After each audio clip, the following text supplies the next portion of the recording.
Hello, everyone, and welcome back to your least favorite podcast featuring least favorite RPG gamers, Getselious and Sithscott.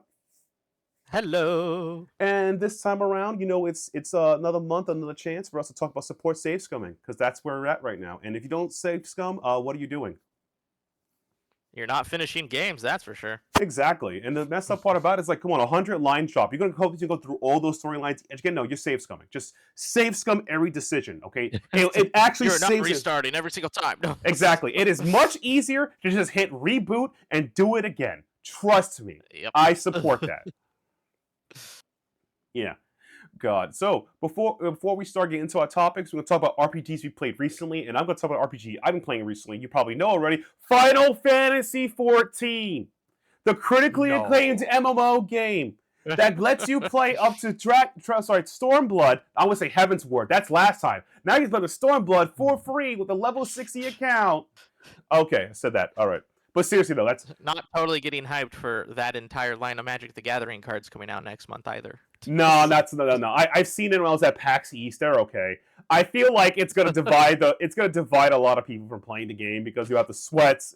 There's three camps before I talk about 14. What I was doing, there are three camps of Magic the Gathering right now. You have the casuals, the Magic pros, and the Commander deck people. And I think Commander deck people and casuals the same thing. The thing is that Commander deck people just want to play their old card to do the fun stuff. While me, who's a card game player, I'm not gonna let you do 20 turns of stupid stuff to do one combo. I'm just gonna beat you now. People are like, that's terrible. Like, no, I'm not. I want to end this game today.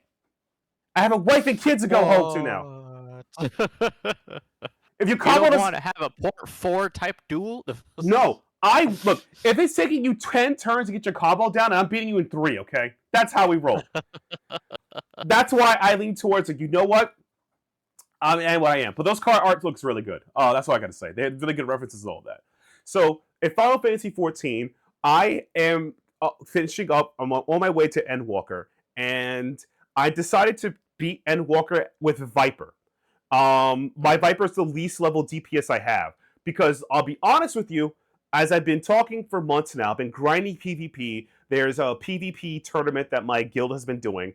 My team, Floor Tank Anonymous, is in second place right now. We just won our quarterfinals. Nice. I was a bit rusty, but we still got there. One match I had the highest DPS, so I'm like, I still got it. I still got the juice. And I've been grinding PvP. By grinding PvP, you still get experience points. All of the classes I play in PvP, Gunbreaker, Warrior, Red Mage, Black Mage, are all level 90 or close to 90, which is the end of Endwalker. That means I can beat it without trying. I want to have a little struggle bus, okay? I like playing through the expansion with a little bit of struggle. I'm not joking. Like, you can't overlevel and stop this game. I agree. But I like a little struggle, you know? A little struggle bus makes the game fun.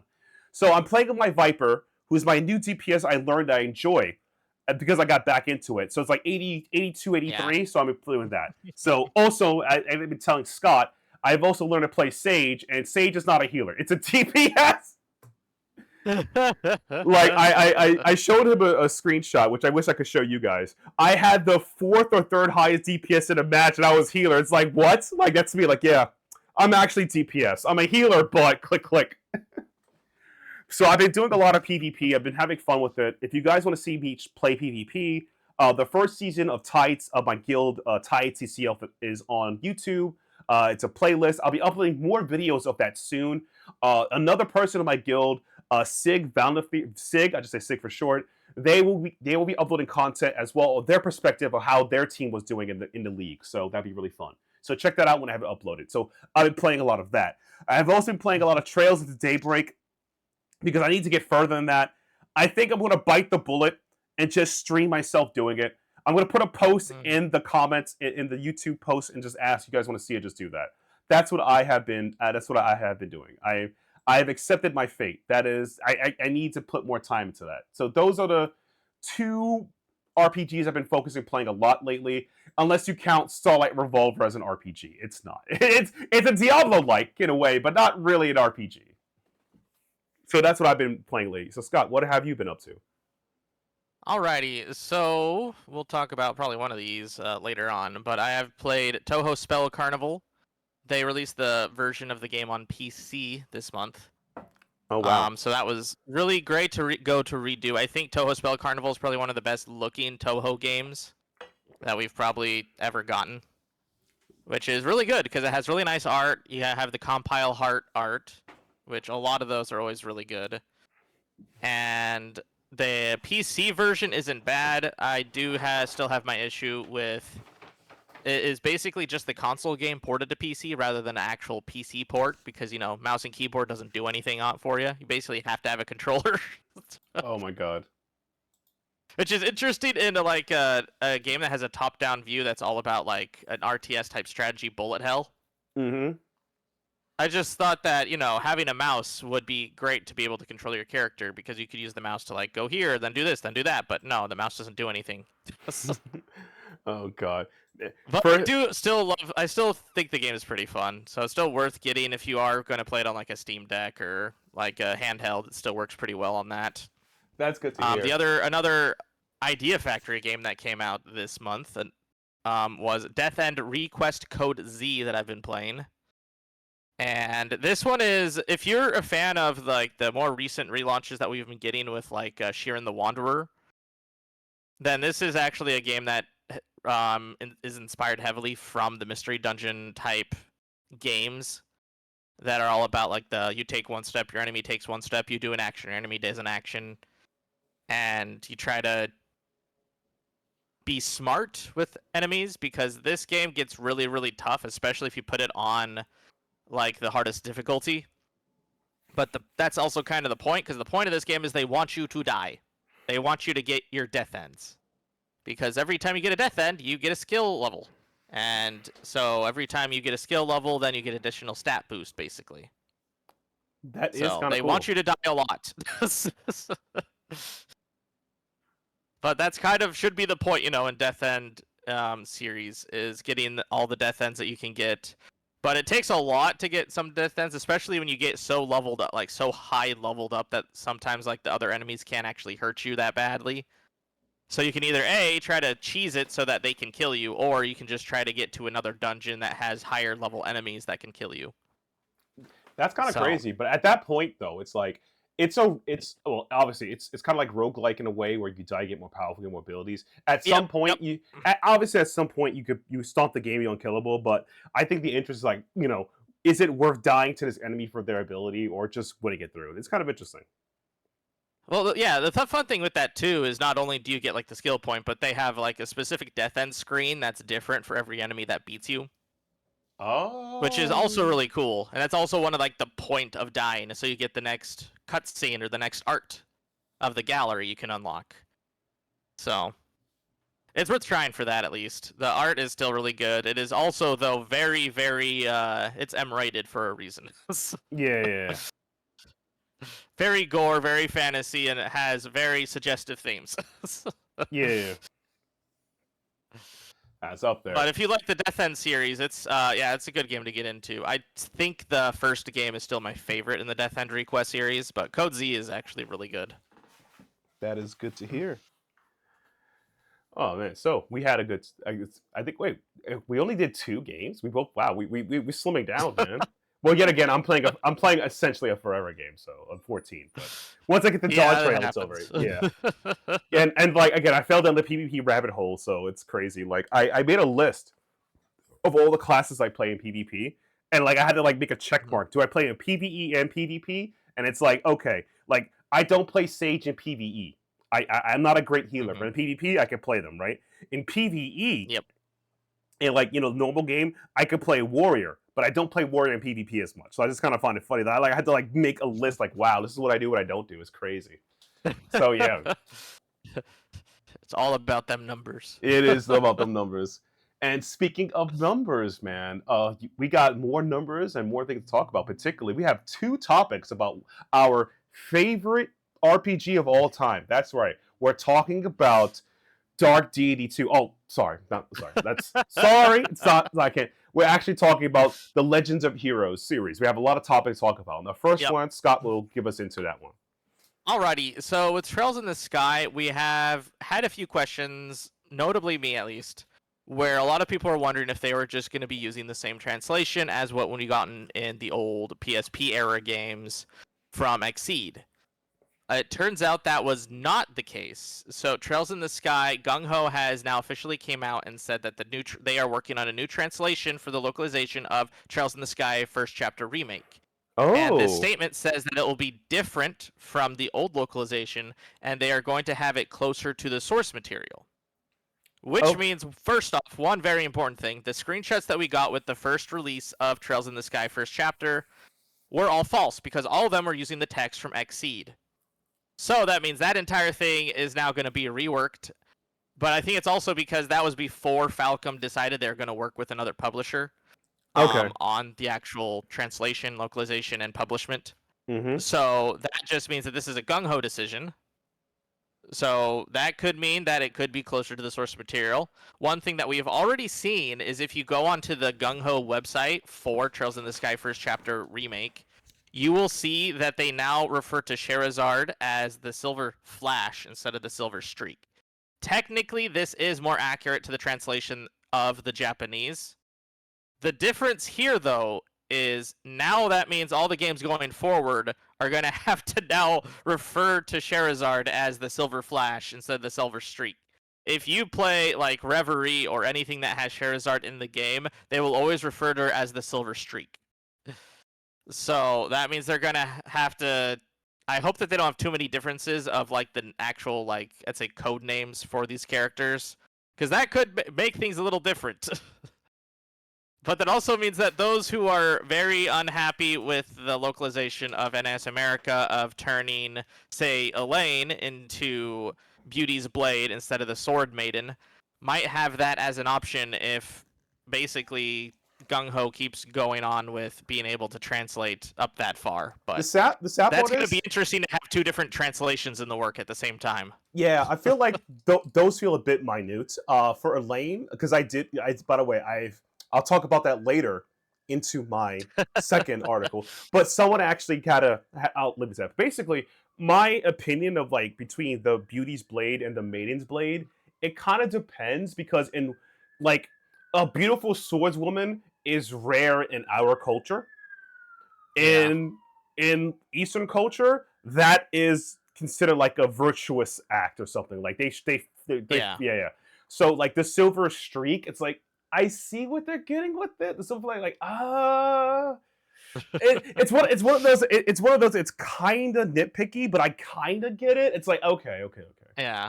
But also, they will still complain about it, saying that they still ruined the translations. That's, They will, regardless. It's interesting when you look at, so just going to like the Sword Maiden versus the Beauty's Blade. A lot of the people who wanted the Sword Maiden to be the actual translation are because they want it to be similar to ironically, the translation from Exceed for when we got the Lance Maiden, when we got to talk about Ehrenhard from the earlier games. So there was known as the Lance Maiden, but that wasn't what she was known in Japanese. That was something that kind of translated to English differently. And so they wanted that to be like the same kind of translation going forward. And so they were hoping that it was going to be Sword Maiden because that was the Japanese translation.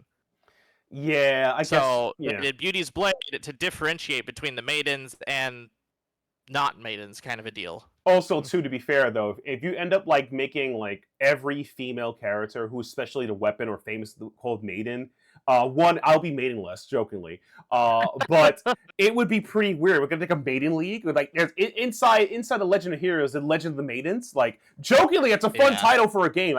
If you make a spin-off of Legend of the Maidens, I would play it, but it'd also be pretty weird. I think differentiating titles do help. I think I support that. Yeah, different titles help. Yeah, like I honestly was I'm fine with Beauty's Blade because I do think it also shows Elaine's embarrassment because she just hates being known for her beauty. She wants to be known more for the sword fighting skills. Right.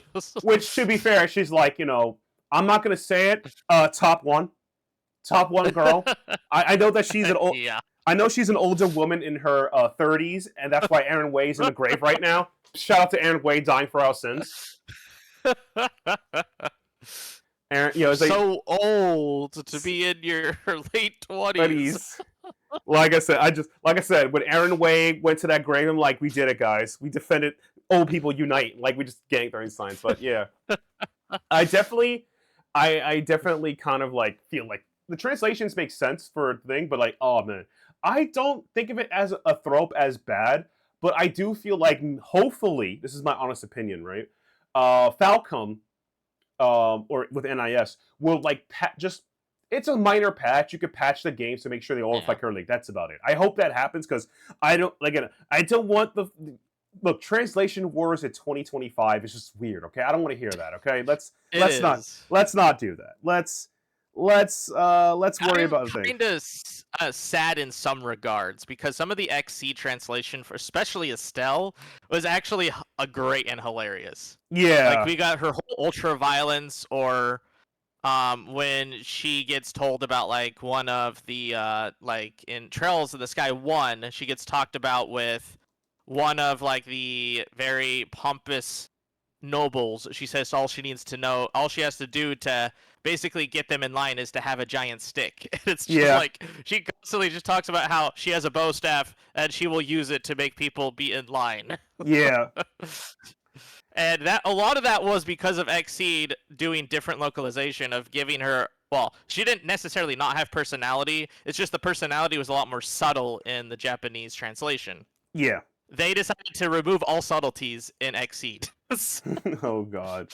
And so I really was hoping to see more of those lines come out from the English translation, especially if you read some of my earlier articles on the work when I was trying to like show some of like the best scenes of Estelle, because there's some really good scenes in Sky 1 that I really do want to see voiced because they're fantastic. Oh God. I just hope that doesn't change some of the ways that we see Estelle and Joshua in the game if they do keep the more subtle the more subtleties of the actual characterization of Estelle and Joshua. Yeah, like one of my worries for Sky, and this is me not being doomer, I worry that they'll make for Joshua, I worry they'll make him too depressed. And there, by the way, there's a solid reason for his depression. I'm not trying to fault that. This is different from Reen, who just had trauma that just happens every plot point in the game, because apparently I go out and do a quest to pick up some bread. Trauma time! Like, and he wants to go shopping and a war breaks out. He's like, oh, dang it. Exactly, yeah. Like, but in a very serious way, I feel like, I hope they'll make Joshua too depressing as a character translation over, because he's a very, like, subtle and chill guy, and he holds a lot of stuff in, but he has a reason to do it that looks great. Zin's bad, jokingly. And I feel like, I hope they'll make Estelle an airhead. I hope they don't make her like, she's just a ditzy adventurer. No, there's a lot of subtlety here, like the element of violence, her throw out reading people's emotions, her shouldering the burden of someone else's shame. No spoiler there, but, there is... I hope they still make, as I agree, the nuance of the characters. Because the one thing I'm worried about is, like, they translate it and they go for the most flattest way to go for it. And, like, Sky is peak for a reason. It is peak because the character design, the development, the arcs, as well as the subtleties of characters' growth and interactions is probably one of the best in RPG storytelling of all time. So I hope they still will say that I'm not as worrisome as I could be, just because when they showed off one of the more recent trailers. So in the actual like Sky, like the pixel art style type of thing, the chibi little models. Yeah. Little Estelle will just jump on Joshua to wake him up. But in the actual scene, she jumps up in the air and double kicks him in the face to wake him up. And I'm just like, that is Estelle. That's Estelle. Yeah, that's Estelle. Yeah. So I do think that they are good. At least they might keep the fact that it won't be as subtle as the original translation. But I do think that they're doing this as a, we're not NAS America, don't get angry at us kind of statement. I hate to be that guy, but they're going to get angry anyway. Like, oh, yeah. Yeah, there's no localization that is going to be free from, like, the anger of some of the weird internet spaces. And speaking of weird internet spaces, you guys may not have heard, if you've seen the Spectator Mode podcast that's up on the latest episode, I think it's 187, I went to PAX East. And one of the strangest things happened at PAX East is I found a couple of Trails fans. And I actually found a Trails fan that's an online Trails fan. It was the worst experience of my freaking life. So, he sees me in the hotel lobby playing Daybreak. Daybreak plays well on Steam Deck. I am not joking. My battery My battery did not die. I was not in a charge. I was still at my lovely 75%. Thank you, Gabe Newell. I praise you. We praise you, Gabe Newell, in this house. Like, I mean that seriously. We praise you. So what happened? So what happened was he sees me playing Daybreak, and he's like, you know, the translation of that game is so off. Is I can't believe you're still playing it. It's like, you know, is it translation compared to what? He's like, what do you mean? Like, compared to what? He's like, you know what? Well, it's English. You know, English is not great. I'm like, you speak English. Is your English not great? Yeah, you see the awkwardness of him just like going in. It's like, oh my god. And he's like, what are you trying to say? I'm just trying to say that if I can read it functionally, it's fine enough for me. And he's like, don't you? He's like, well, you know, if you get later in the story, they get political. Like Melchior's core they. I'm like, Melchior is handsome and sexy. They can be whatever they want to be, bro. He looked at me. He's like, oh, why would they use pronouns in this game? Yeah, and like one of his horrible arguments is like he actually said, like, you know, there's a better way of translating it, like this, instead of like these people they hire. I'm like, and that better would be what, my friend? He's like, oh, well, you know, like AI or like machines and like, this person. And I sat there before I got my call up. I had energy, like, by the way, sponsor of the stream, Liquid Death. I bought Liquid Death at the local CVS. I had it with, and I brought, because I was waiting, because, you know, there was a line to get you know, put in. I was there a little too early. They said you could wait here until like, I think it was like 2:00 or like 2:30. So I walked around a bit of Boston and I picked up my thing early. I talked to some people I met, and I waited in the hotel for like 30 plus minutes. So like, that's not a bad wait. And and I bought some Liquid Death on my way back, which, you know, will save your life. And I'm drinking. I cracked my Liquid Death open. It says machine learning didn't work for anime in the 90s. It caused awkward translation. Did you know that machines can't predict how tone and intonation works? Like, a machine can translate 100%, but doesn't translate tone or reflection. Do you understand how weird that sounds? And he's like, I don't. It seems like you're not really a fan because you just accept all the slop that Falcom gives you, the foul slop. Like, I said, I'm a fan playing the game and enjoying it. How are you a fan of telling me it's bad? Aren't you supposed to tell people the game is good? And then he went on a tirade. And I said, okay, you know what? Tell me a Trails game I should play that's good. And he was silent for a good 15 minutes and then just walked away. I'm not joking. This happened. Online Trails fans, you are the worst. Like, some of you are the worst. And I'm like, I couldn't believe it. And all I did was the Socratic method and just ask him casual questions compared to what? What are you talking about? They ruined Van's character. He's just too aloof. I'm like, isn't that his whole appeal? That he's like unlike the other characters who suffer tragedies, his entire thing is just, if I just stay away from him, I'll be okay. Like, as long as I got my sugar cubes, I'm safe. Exactly. Yeah, So it says a lot. It's just crazy. So it's like, I think that regardless of which translation method they went through, they're still going to feel that way. They're probably going to say my complaint, using it in bad faith. They flatlined Estelle in the remake of Sky. I'm like, I don't think so. It's just subtleties. But yeah, we have to play to see. But then I had a great experience at PAX. When I was at the convention walking around, I met a second Trails fan. This was the casual Estelle fan. I posted on Blue Sky. This girl was the nicest girl I met. She was so excited to play the game. She never played Sky. She played Cold Steel. She hasn't finished Daybreak. I asked what arc she's up to. I just finished the Aaron Way. Like, oh, I just finished it too. Great time to cosplay. Enjoy the game. Legitimately asked me how much time to take to finish an arc. I said, believe it or not, Aaron Way took me about 3 days back to back. Like 3 days. Like 3 days, yeah, it took like 2 hours a day to play it. Like, wow. I really wish I could sit down and play these games. I really wish too. It's fun. She cosplayed still. She was so excited, me, a Trails fan. We talked about it. I didn't ask her if she overcame her barriers, but jokingly, great experience.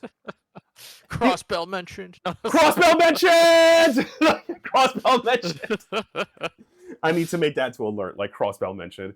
But it's like night and day. She could tell she loved the game. She clearly has not played Sky, or hasn't had a chance to play it. She's excited to play it. She may have saw the character playing Reverie, which I think they mentioned, like, oh, I also played Reverie, and I played Reverie, and I saw, like, oh, she's cool. Like, that's it. That's a real fan. This guy, who I met the other day getting to the hotel, was not a fan. He just wanted you not to play the game.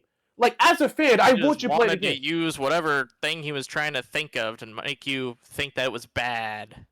It's like, what is wrong with you? Do you like the game, my guy? Like, Jesus. And the worst part about the whole thing, and I mean this politely, the worst part about the whole thing is that it's like night and day between them.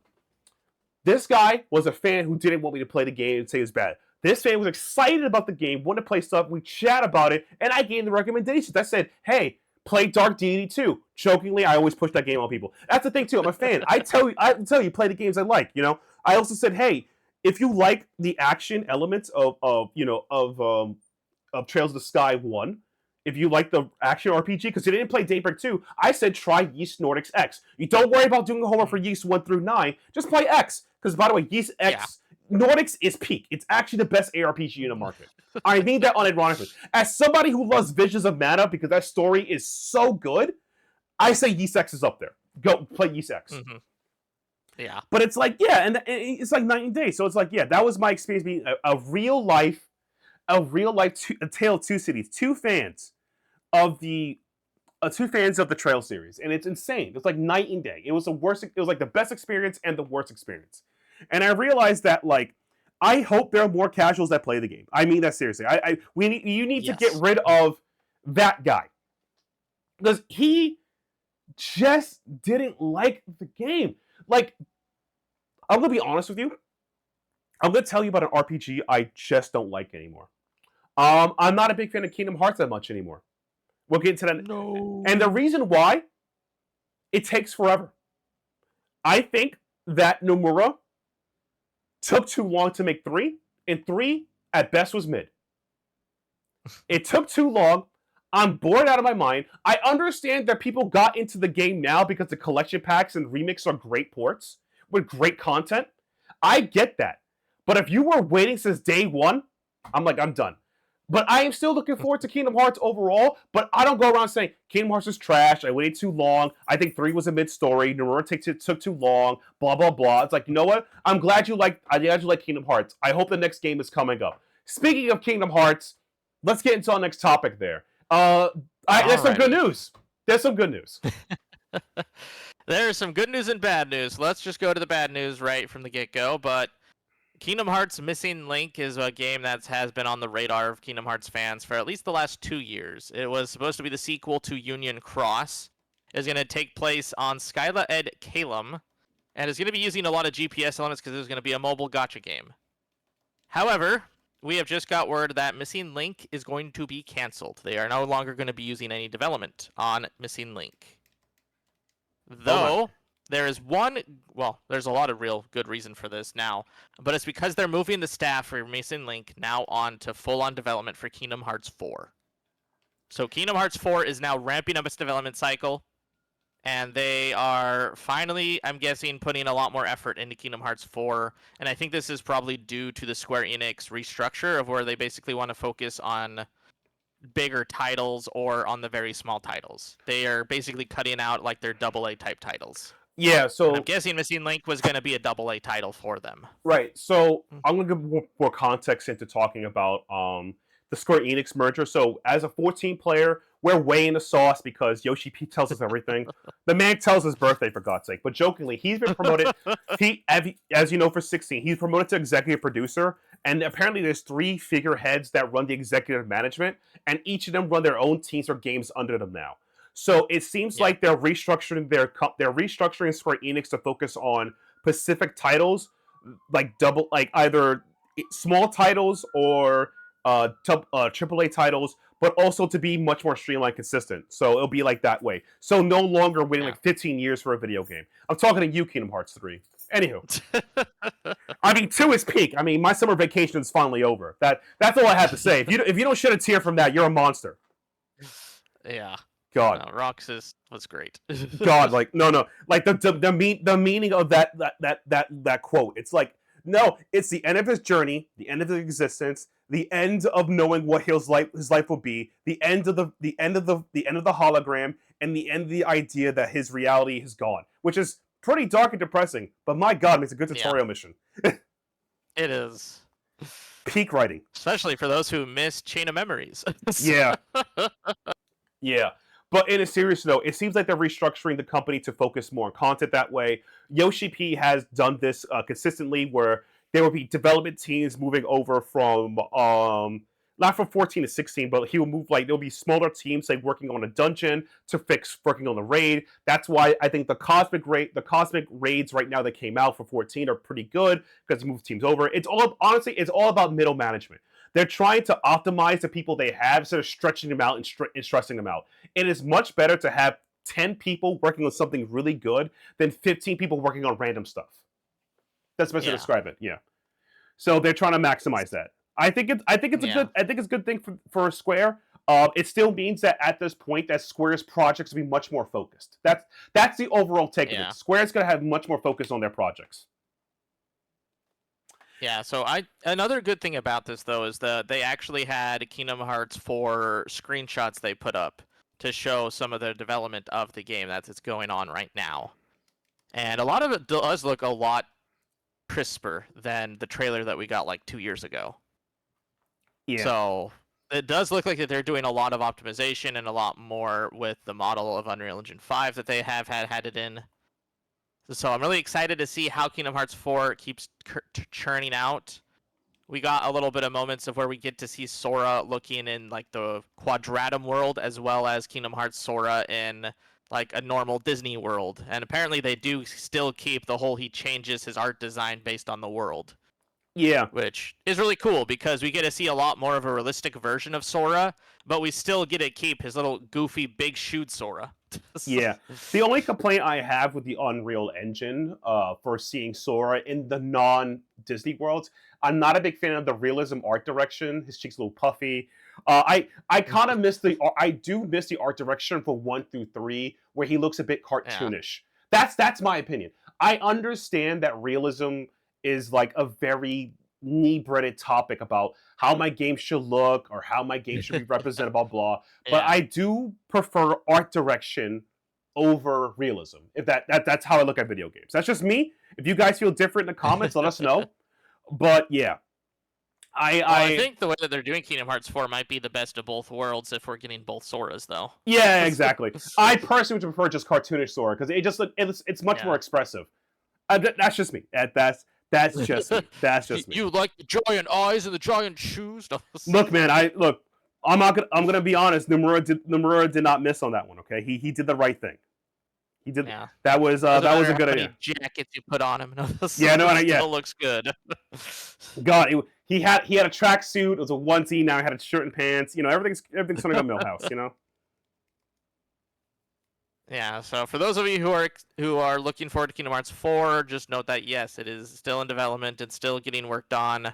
You probably won't get to see like a full-on trailer until they're ready to see a full-on trailer, but because they have more staff now on Kingdom Hearts 4, that means that it'll probably be sooner than it was going to be originally. Yeah. But it's still probably not going to come out till after Final Fantasy VII Part 3. Yeah, basically. That's kind of like the big moneymaker right now. Like, I think like this is my honest opinion. Square's big moneymakers right now is going to be Final Fantasy VII Part 3. When they announce new content for Final Fantasy 14, which will be, I believe, 8.0, which will probably get people who are in the sauce to get back to it. We have the subs and everything. I think those are the big money makers right there. I think the ones that'll get like people like I would say will get some buzz or smaller titles. I think when they release, because they've been talking about it for months now. When they release, Dragon Quest 1 and 2, that'll make this money for them in the small end, and that's kind of the pipeline right now. Again, Square Enix have a much more focused pipeline because of this team manager situation. I personally think it's great. The only thing that sucks though is that the amount of titles they're going to produce will vary, and it'll be that way. So, like, for those who are waiting for a new Mana game, continue waiting. Good luck. You're waiting for another. For the Romancing Saga fans, you got to play some Visions of Mana. Exactly. Play Visions of Mana. For those waiting for a Romancing Saga game, you guys are eating good, but it's going to be a while. For those who are waiting for hopefully a Star Ocean game remake, wait a while. That's kind of situation. Yeah. So it's like, I feel like that's the way it's going to be. Oh, I'm sorry. The game break would be Dragon Quest 12. Sorry.